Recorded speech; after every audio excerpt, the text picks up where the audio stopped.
Hello and welcome to Quick Solution. In this video I will show you how you can see who blocked you on Instagram. So in order to do that, first I'm going to block myself from my second account so that I can show you how you can see who blocked you. So this is my main account and I'm going to block it from here. And as you can see, I blocked myself. So now I will switch to my main account. So now I'm on my main account, and unfortunately Instagram doesn't provide you a list of the persons that blocked you, but there are some indication that can show you that if someone blocked you on Instagram.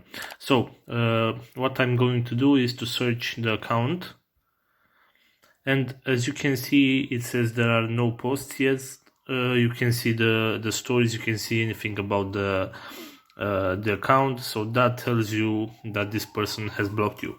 So if you suspect that someone blocked you on Instagram, just go forward and search their account, and if you search the account and the page looks like this, you can see the stories, you can see the posts, that means the person has blocked you. So this is all for today. If you liked it, don't forget to like the video and subscribe for more videos like this.